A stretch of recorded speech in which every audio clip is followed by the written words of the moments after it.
Les quiero invitar a que vuelvan a sus Biblias al Evangelio de Juan, capítulo 9, por favor.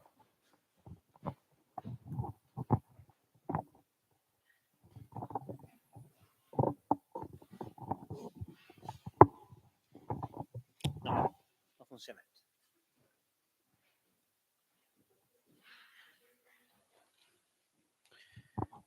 Hemos leído en la lectura alternada el capítulo completo el capítulo completo del número 9 del Evangelio de Juan. Yo quiero hacerme cargo en este sermón de los primeros 7 versículos, ¿ya? Y hacer alusión al final de este mensaje a algunos de los últimos versículos de este capítulo, ¿ya? El título de este sermón es Ciego, ciego y pobre para la gloria de Dios, ¿ok? Ciego y pobre para la gloria de Dios. Y vamos a abrir el texto, vamos a releerlo, por lo menos estos primeros 7 versículos.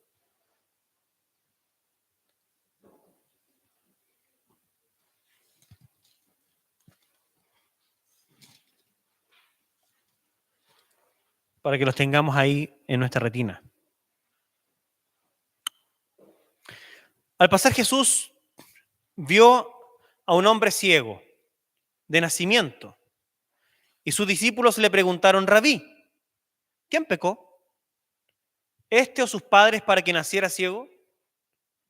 Jesús respondió: ni este pecó, ni sus padres, sino que está ciego para que las obras de Dios se manifiesten en él.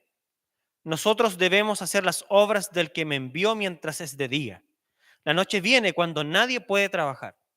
Mientras estoy en el mundo, yo soy la luz del mundo. Habiendo dicho esto, escupió en tierra e hizo barro con la saliva y le untó el barro en los ojos al ciego. Y le dijo: ve y lávate en el estanque de Siloé, que quiere decir enviado. El ciego fue, pues, y se lavó y regresó viendo. Vamos a orar y pedirle a Dios que abra este texto en nuestro corazón. Señor, gracias porque ahora estamos frente a tu palabra, la cual será expuesta, y pedimos con humildad que tú abras los ojos de nuestro entendimiento para tu gloria. En el nombre de Jesús, amén. Este pasaje o este evento es una señal. Jesús, cuando sanó al ciego, quiso significar algo. Y cuando Juan lo registró, también quiso significar algo. Es una señal. Pero antes de llegar a identificar cuál es la señal, quiero que vayamos analizando el texto parte por parte para entender sus implicaciones directas en primer lugar y luego llegar al sentido de la señal en sí misma. ¿Les parece bien? Ya, vamos a hacer eso. Dice entonces que el texto, esto está en un contexto temporal en donde la fiesta de los tabernáculos ya ha ocurrido y más adelante viene otra fiesta que está ya en el capítulo 10 de Juan, versículo 22, donde dice: en esos días se celebraba en Jerusalén la fiesta de la dedicación. Ya era invierno en esa época de la dedicación. Esto ocurre entre medio en algún punto. Y en esas circunstancias Jesús se encuentra con este ciego. Y dice uno de los primeros versículos que nosotros acabamos de leer así: ¿quién pecó? ¿Este o sus padres para que naciera ciego?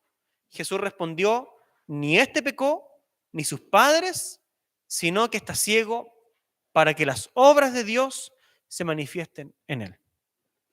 En El Salvador, en el país del Salvador, existe un caballero de 80 años. Su nombre, o le dicen por lo menos, Tecolotillo. Ese es el nombre de él. Tecolotillo. Él es ciego de uno de sus ojos y vive en la más extrema pobreza que tú te puedas imaginar. Su casa es una mezcla entre madera y basura, nylon con piso de tierra. Y él vive allí junto a su señora de 100 años, la cual está semipostrada. Tecolotillo es artesano y él se para fuera de su casa a vender unos pajaritos de madera que él construye. Olvídense que son grandes obras de arte. Son unas maderas pintadas. No es más que eso. Pero él las vende allí en la calle. Y por esa razón, un turista, cuando lo vio, se acercó a él a conversar. Y este turista hizo un video para poder registrar su experiencia con él. Entonces, el señor Tecolotillo lo invitó a pasar a su casa. Y en esas circunstancias, el turista le preguntó, ¿eres feliz? Podría ser ofensivo, pero le pregunta, ¿eres feliz? Y la respuesta del caballero textualmente es la siguiente, aunque soy pobre, me siento feliz, porque tengo a Cristo en mi corazón. Y me siento feliz porque aún estoy aquí con mi esposa. Su esposa estaba al lado. Aunque vivo en una casa bastante feíta, literal, yo me siento feliz. Le consultan, ¿cuál es el consejo para que alguien se sienta feliz? Y la señora toma la palabra. Pareciera en el video que la señora está postrada y sin voz, pero ante la pregunta la señora toma la palabra. Y como que intenta recostarse y responder. Y dice, ¿cuál es la clave de la felicidad? ¿Cuál es el consejo? Que acepte a Cristo y que trabaje. Dice la señora. Que acepte a Cristo y que trabaje. Para estar alegre. Que canta a Dios. Cuando estamos tristes, oramos. Y cuando estamos alegres, cantamos. Así dice la palabra. La señora dice. Mientras su señora de 100 años respondía, el señor Tecolotillo la miraba así. Como se sentía orgulloso el caballero por la respuesta de su señora. Pero el joven turista le consulta, ¿pero ustedes no están enojados con Dios por el hecho de que su cuarto esté hecho de basura? La señora responde, Dios sabe lo que hace. No podemos pedirle lo que no podemos. Él da cuando Él quiere. Este pasaje parte con una pregunta de los discípulos. ¿Quién pecó? ¿Estos sus padres para que naciera ciego? Y la pregunta presupone, por una parte, que sufrimiento y pecado van siempre juntos. Eso es lo que presupone la pregunta de los discípulos. Y al respecto, quiero hacerme cargo de esta primera parte para poder entrar en el texto y mostrarles cómo esto funciona.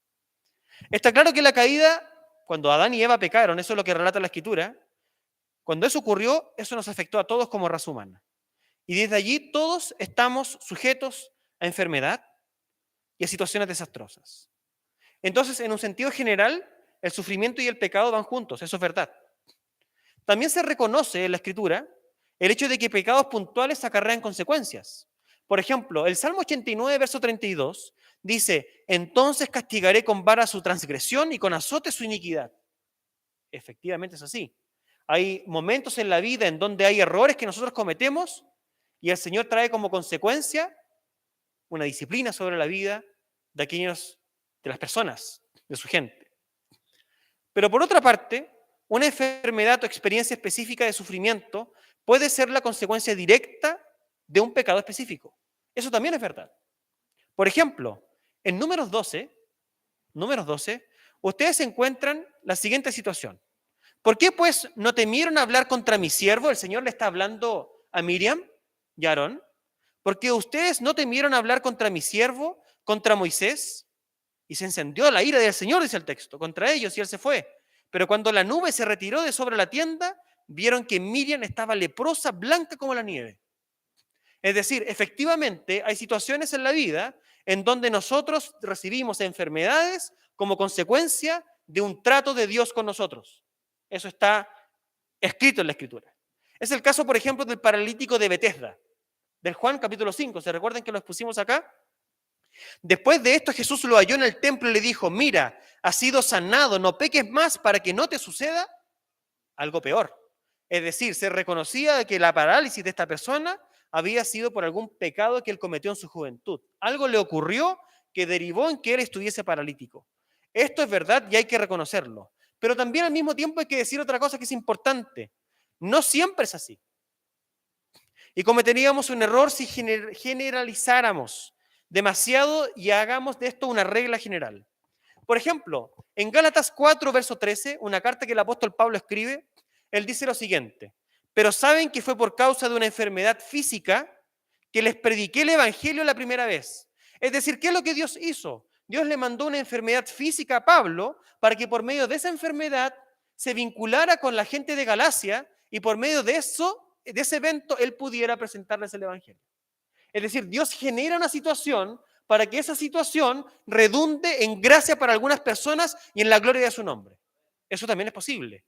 En 2 Corintios capítulo 12 dice lo siguiente: y dada la extraordinaria grandeza de las revelaciones, por esta razón y para impedir que me enalteciera, me fue dada una espina en la carne, un mensajero de Satanás que me abofetee para que no me enaltezca. Es decir, Dios también para con su gente, Él puede enviar una enfermedad para mantenernos humildes.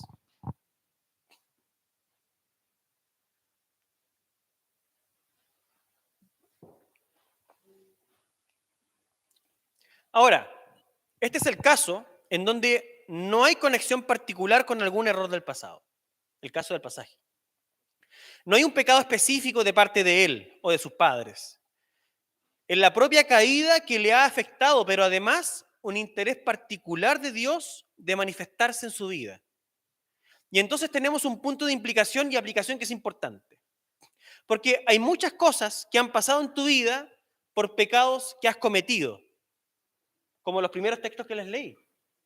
Y si ese es el caso en tu corazón y en tu vida, tú debes entenderlo y debes arrepentirte. Hay un gran número de casos en donde las cosas que padecemos son consecuencias de no aceptar el señorío de Dios, de ser Él el creador y nosotros las criaturas. Y cuando eso ocurre, nosotros debemos responder con humildad y debemos responder con arrepentimiento. Porque mientras callamos, nuestros huesos se debilitan. El arrepentimiento es importante para la sanidad. Pero hay otros que simplemente han sido consecuencias de vivir en este mundo caído. Hay cosas que te afectan a ti simplemente por vivir aquí, en este mundo que está caído. Y lo que aprendemos es que no nos podemos dejar subordinar por estas limitaciones, ante la evidencia de la revelación de Jesús en tu vida. Cuando Jesús se aparece a tu corazón, no hay más razón para seguir subordinado a la caída y a los efectos de la caída.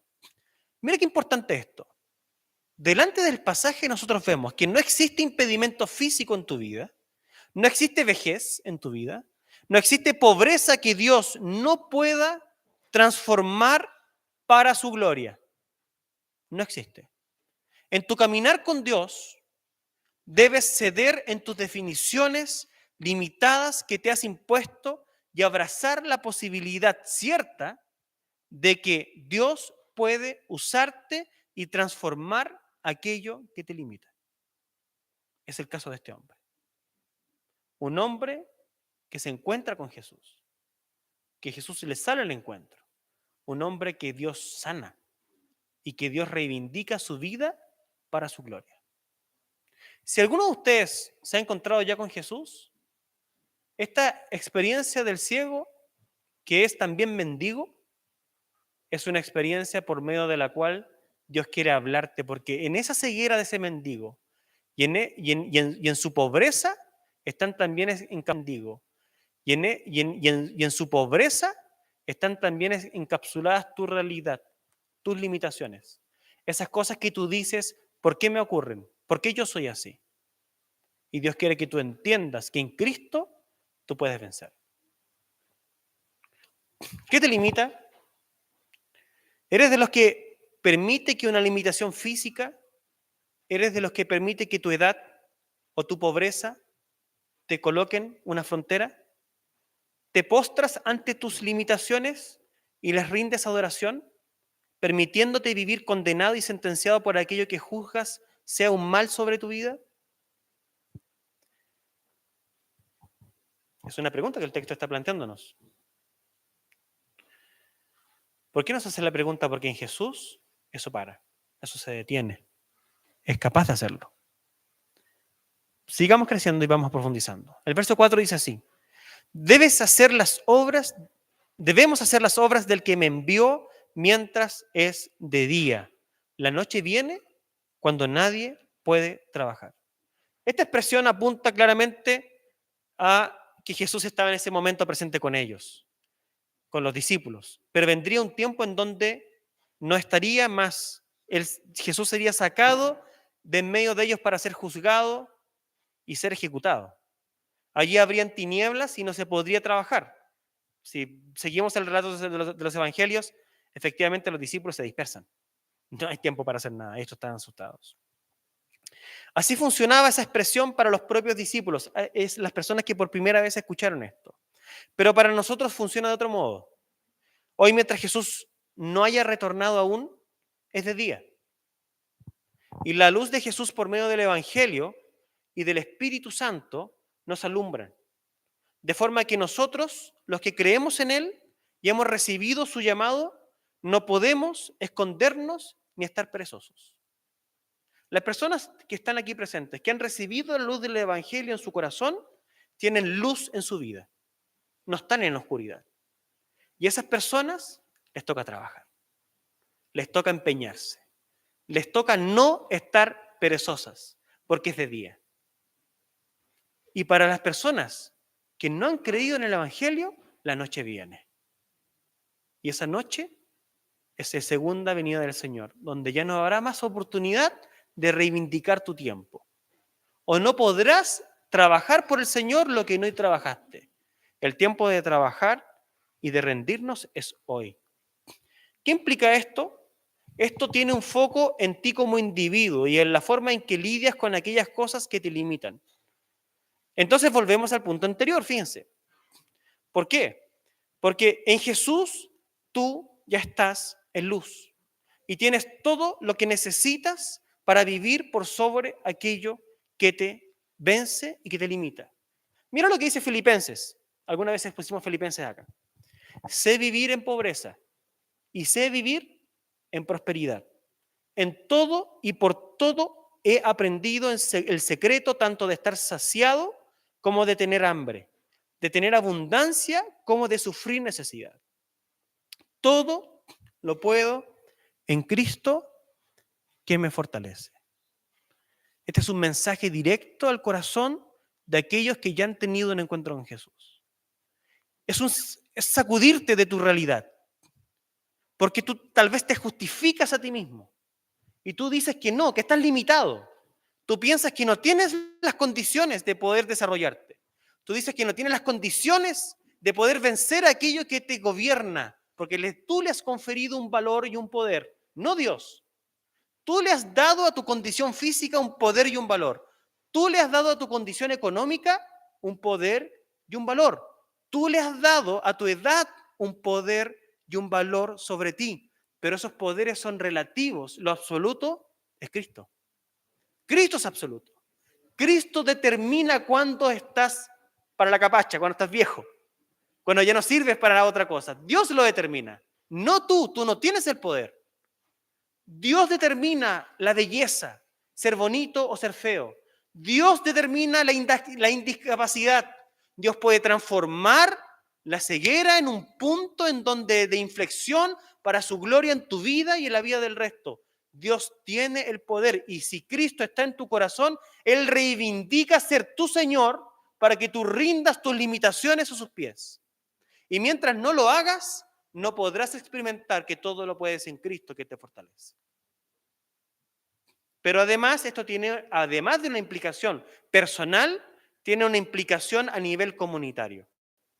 Y esta tiene que ver con la necesidad que tenemos de desarrollarnos como comunidad y desarrollar redes de apoyo a las familias con miembros que padecen discapacidades físicas o mentales, vejez o escasez. Necesitamos desarrollar ministerios de ayuda y soporte para ayudarnos entre todos a vivir la fe a pesar de nuestras limitaciones. Miren qué interesante Filipenses capítulo 4. Todos leen hasta todo lo puedo en Cristo que me fortalece, ¿cierto? ¿Han leído el verso 14? El verso 14 dice así: sin embargo, han hecho bien en compartir conmigo en mi aflicción. Sin embargo, han hecho bien en compartir conmigo en mi aflicción. Pablo dice que él ha aprendido por el poder del Evangelio a vivir sobre las circunstancias, pero le vino muy bien el cariño de la gente.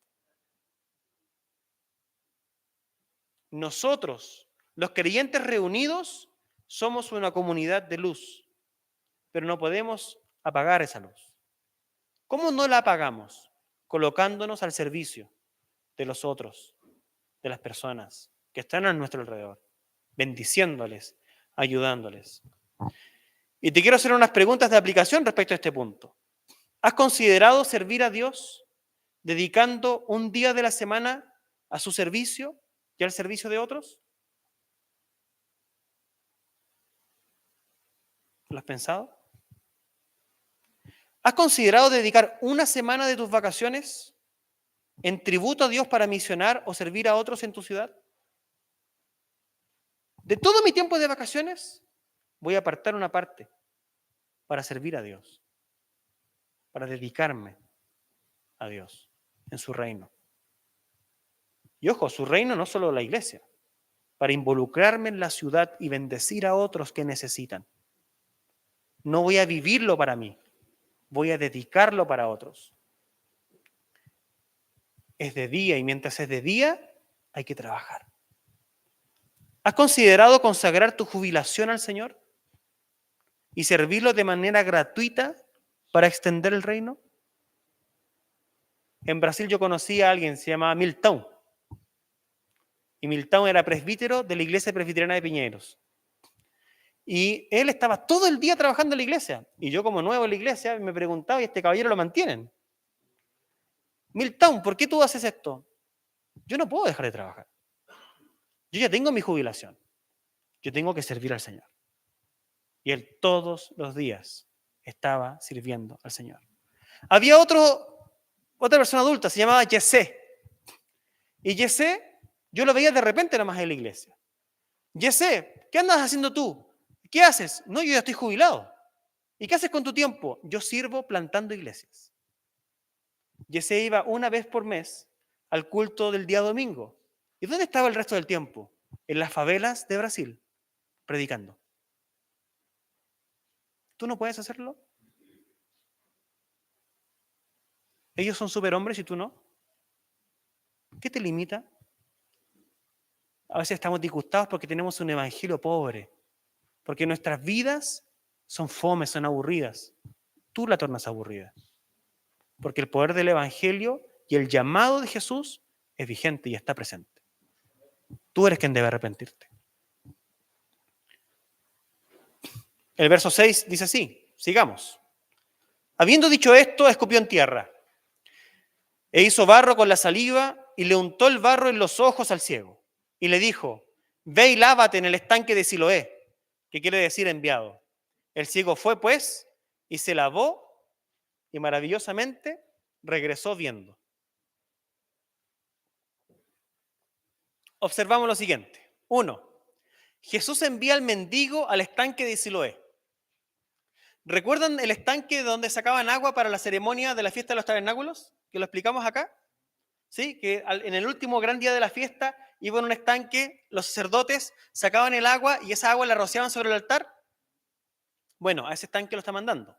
El estanque que construyera el rey Ezequías ante el sitio de una nación extranjera y para poder protegerse, recuerden que cambiaron el sitio de la fuente que estaba fuera de la ciudad, hicieron un túnel por dentro para que en el sector sur saliera y brotara y ese era el estanque de Siloé. Es el mismo estanque. ¿Ya? El mismo estanque. Eso nos va a servir después para cuando queramos preguntarle al texto qué es lo que esto quiere significar. Dejémoslo ahí por ahora. Entonces, bueno, ese mismo tanque. Todo lo que Jesús está haciendo tiene un significado. El barro, ¿ven el barro? El haber enviado al ciego, pedirle que se lavara, todo eso tiene un significado. Pero antes de entrar en el significado, enfoquémonos en el ciego. La gente está maravillada y consulta. ¿Qué ocurrió para que recobraran la vista? El ciego se limita a relatar puntualmente los hechos. Me untaron barro en los ojos, 1, 2, así que fui, me lavé y recibí la vista. Esto es muy importante, tiene consideraciones súper importantes para nosotros. Uno, lo primero tiene que ver con fe y obediencia. Es muy deseable y es excelente entender por qué hacemos las cosas, por qué hacemos lo que hacemos. Todos debiésemos esforzarnos por crecer y entender la razón por la que hacemos lo que hacemos y el por qué replicamos ciertos patrones. Es deseable. No vivir como robots, ¿cierto? Es deseable. Eso es lo que tenemos que hacer. Y en el caso de la fe no es diferente, es importante entenderla. Sin embargo, en el caso de las cosas espirituales, muchas cosas no se llegan a entender si primero no se viven, no se obedecen. Si no hay obediencia como respuesta a la autoridad de quien manda, no hay posibilidad de entender. ¿Y quién manda acá en el texto? ¿Quién manda? Jesús. Es como un niño junto a sus padres. Ellos deben obedecer para entender positivamente. Y si no obedecen, terminan también entendiendo, pero negativamente. Si obedecemos, entendemos positivamente. Si no obedecemos, entendemos a través de las consecuencias. El ciego dice, y lo estoy parafraseando, el hombre llamado Jesús me mandó y yo fui y hice lo que él me mandó. ¿Qué hiciste? Lo que él me dijo. La esposa del señor Tocolotillo dice, si estamos tristes, oramos. Si estamos contentos, cantamos. Y ella termina diciendo así dice la palabra. Nos preguntamos cómo avanzar en la vida cristiana. Y la respuesta es simple. Obediencia en fe como respuesta a quien te manda. Obediencia en fe como respuesta a quien te manda, por un sentido de autoridad. Nosotros no estamos llamados a entender todo para obedecerlo. Si Jesús dice, haz aquello, haz aquello. Si Jesús dice, no hagas aquello, no lo hagas. Es un sentido de autoridad. Y a través de eso hay una respuesta de fe. Tanto el ciego como el señor Tecolotillo y su esposa tal vez no entienden mucho del sentido de lo que se les pide, pero ellos obedecen por la autoridad del Señor de la palabra y entonces el poder de Dios actúa renovando el interior. Y así funciona en el mayor número de cosas de la vida cristiana. Obedecemos y ni siempre lo entendemos todo. Y pregunto, ¿pero eso no es demasiado extremo y de gente sometida e ignorante? Puede parecerlo superficialmente, pero en realidad se trata de tener una visión correcta de quiénes somos y de quién es el Señor. Nosotros somos finitos, Él es infinito. Nosotros somos polvo, Él es glorioso. Es un principio de autoridad. Entonces conocemos su autoridad y quién es Él, entonces nos sometemos a su palabra porque confiamos en que Él nos cuida y nos pide lo que nos hace bien. Y mientras obedecemos, vemos su mano obrando más allá de lo que entendemos o pensamos. El señor y la señora Tocolotillo, ellos sabían dos cosas. Si estás triste, oras. Si estás contento, canta. Porque eso ordena la palabra. ¿Y el fruto cuál es? Felicidad y contentamiento. Pero nosotros, ¿qué hacemos? Tratamos de racionalizar las cosas. Tratamos de buscarle la segunda, la tercera, la quinta derivada. Tratamos, y mientras no entendemos, no nos movemos de allí. Y por eso el poder no se libera. En nuestra vida, el mismo poder actuará si somos obedientes al Señor en lo que Él nos ordena. En el Antiguo Testamento hay una historia de alguien llamado Naamán. ¿Lo han escuchado? Naamán era un hombre que no era judío y se acercó a un profeta llamado Eliseo para buscar su bendición y esperaba que Eliseo lo tocase para que él fuera sano. Pero el profeta no lo toca. ¿Y sabe lo que pasa con Naamán? Se enoja. ¿Y qué es lo que hace el profeta con Naamán? Lo manda a bañarse. ¡Qué humillante! Lo manda a bañarse. Y le dice que se tiene que bañar una y otra vez. Y solo a través de la obediencia, Dios libera la sanidad. Es porque la obediencia, es porque la postración, es porque la humillación precede la bendición. Tú tienes que humillar tu corazón. Tú tienes que humillarte ante la palabra. Tal vez tú dices, es que yo tengo mis patrones. Es que yo fui enseñado de cierta forma. Yo tengo mi ideología. Yo entiendo el mundo de cierta forma. Si no obedeces, no verás la gloria de Dios. El Señor nos pide cosas en su palabra que nos pueden ofuscar, pero debemos entender que lo que está en juego es la humildad de reconocer que Él es sabio y no nosotros. Volvamos al tema de las limitaciones. Tú dices o piensas, no es posible con este dolor, no es posible con esta frustración, no es posible vivir con esta limitación. Nadie me querrá de esta forma, piensas tú. No podré ser pleno o plena de esta forma. No seré aceptado si no me escondo, etcétera. Pero además piensas, ¿qué sentido tiene orar si no dejaré de ser gordo? ¿Si no dejaré de ser feo? ¿Si no dejaré de ser bajo? ¿O si no dejaré de ser muy alto? ¿O no dejaré de ser corto de vista? ¿O no dejaré de tener problemas a los pies? ¿O no dejaré de tener problemas en mi espalda? ¿O no dejaré de ser diabético? ¿O no dejaré de padecer este cáncer? ¿O no dejaré de ser anciano como estoy? ¿De qué me sirve si yo seguiré en mi estado en el cual estoy? O tantas cosas que inventamos, pero ¿realmente Dios tiene que solucionarlo todo para que tú lo puedas seguir? Si fuera así, ¿no sería Él el discípulo y tú el Señor? En la palabra hay una sabiduría oculta que no podemos entender hasta estar sumidos en una obediencia confiante. Es allí en donde el espíritu y la mente se expanden y pueden llegar a conocer la sabiduría de Dios. ¿A dónde apunta todo esto? ¿Cuál es la señal? ¿Qué es lo que está escondido en el relato? Miren qué interesante. Una persona que es ciega de nacimiento.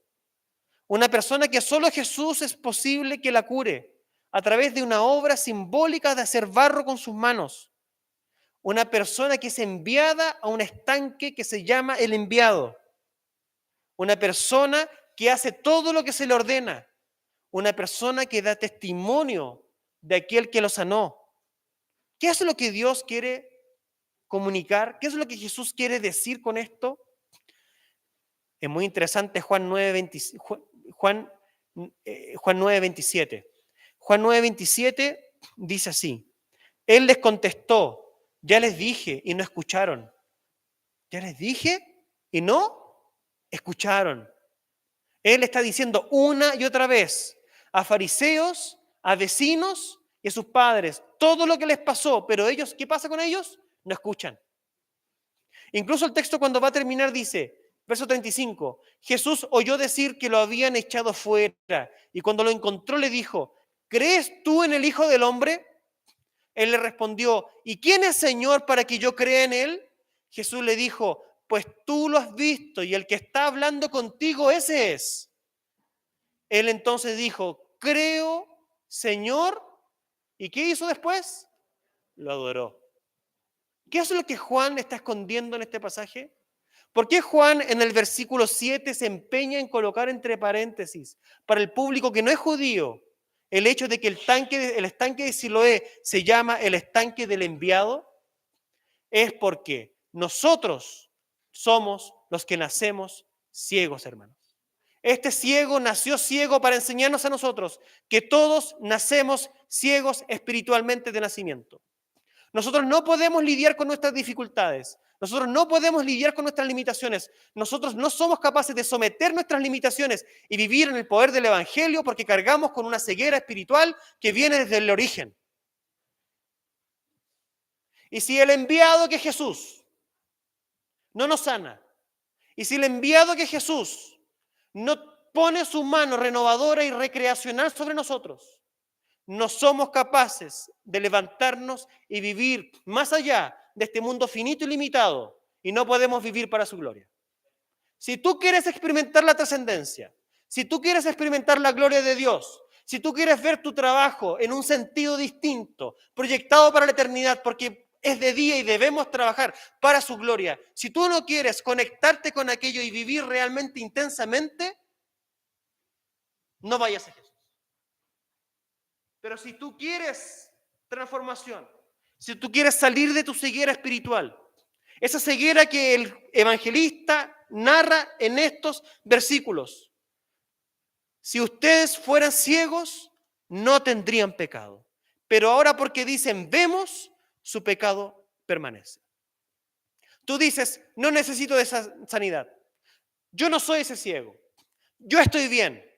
Yo sé lidiar conmigo mismo. Yo no quiero el perdón de Dios. Yo no tengo para qué arrepentirme. Yo sé cómo vivir. Por cuanto te mantienes en esa actitud, permaneces ciego. Y no ves los colores de la vida. Y no entiendes de qué se trata la realidad. Es por eso. Pero el apóstol Pablo lo tiene claro y dice, de lo cual también hablamos no con palabras enseñadas por sabiduría humana, sino con las enseñadas por el Espíritu, combinando pensamientos espirituales con palabras espirituales. Pero el hombre natural no acepta las cosas del Espíritu de Dios, porque para él son necedad. Y no las puede entender porque son cosas que se disciernen espiritualmente. En cambio, el que es espiritual juzga todas las cosas, pero él no es juzgado por nadie. El turista le pregunta al señor Tocolotillo, ¿pero usted no siente que Dios lo abandonó?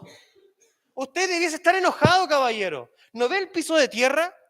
¿No ve que usted está con 80 años y continúa trabajando? ¿No ve que su señora de 100 está semipostrada? ¿No ve que su techo está casi que se cae? Usted está loco, señor. No estoy loco. Cristo transformó mi corazón. Y en Él tengo todas las riquezas. Y hay cosas que yo no puedo preguntar porque le pertenecen a Él. Yo simplemente obedezco.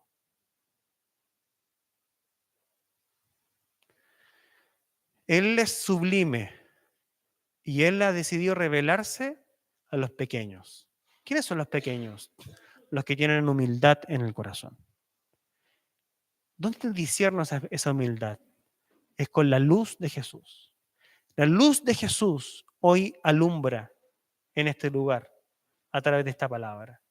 ¿Tú puedes discernir tu arrogancia? Debes confesarla como un pecado delante de Jesús. ¿Qué debo hacer para vencer esta muerte espiritual? Obedece al Señor quien manda. ¿Dónde debo ir? Debes ir al enviado. ¿Quién es el enviado? Es Jesús. Él es el enviado. Él es el Dios omnipresente y omnipotente y omnisciente, que vive en la eternidad con Dios desde la eternidad y se ha hecho carne para nosotros en nuestro beneficio. Y todos aquellos que creen en Él no son condenados, sino que acceden a la vida eterna. Nosotros somos llamados a experimentar el poder de aquel que resucitó a Jesús de entre los muertos. Pero para eso debemos ir a Jesús porque Él sana nuestra ceguera. ¿No eres creyente? ¿No te has entregado a Jesús? Debes hacerlo con urgencia. ¿Te has entregado a Jesús? Debes hacerlo de nuevo. ¿Por qué debo hacerlo de nuevo? Porque aún hay ídolos en tu corazón y tú le rindes pleitesía. Tú le rindes pleitesía a la belleza que este mundo determinó llamar belleza. Tú le rindes pleitesía al descansar y al estar en paz en tu casa y no servir a los demás. Tú le rindes pleitesía a tus defectos y los honras, viviendo para ellos y excusándote todo el tiempo de que no tienes la capacidad de hacer las cosas. Tú rindes pleitesía. Y cuando lo haces, apagas el espíritu. Vive en el poder del Evangelio y ve cómo Dios puede reivindicar tu condición. No necesitas dejar de ser pobre. No necesitas dejar de ser ciego, físicamente hablando. No necesitas dejar de tener una sanidad particular que te afecta. Tú puedes trascender con tu estado actual hoy si te entregas en las manos de Jesús. Les quiero invitar a que podamos entregar nuestra mortalidad, nuestra finitud al Señor en oración. Señor, líbranos del orgullo. No queremos insistir delante de tu presencia en que tenemos la verdad de la vida a nuestro antojo, a nuestra forma, y decirte a ti y vivir la práctica como que no te necesitáramos. Nosotros al contrario queremos ir a ti. Y queremos decirte, Señor, quebrántame, transfórmame, hazme de nuevo para tu gloria. Tú eres quien es capaz de recrear todas las cosas. Tú eres el que es capaz de hacer barro con tu saliva y rehacernos como en el acto de la creación. Tú eres capaz de devolvernos la vida. Tú eres capaz de enseñarnos quiénes somos y de vivir para tu gloria con poder. Ayúdanos, Señor.